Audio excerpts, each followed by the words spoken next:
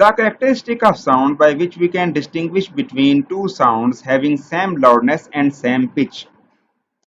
Students,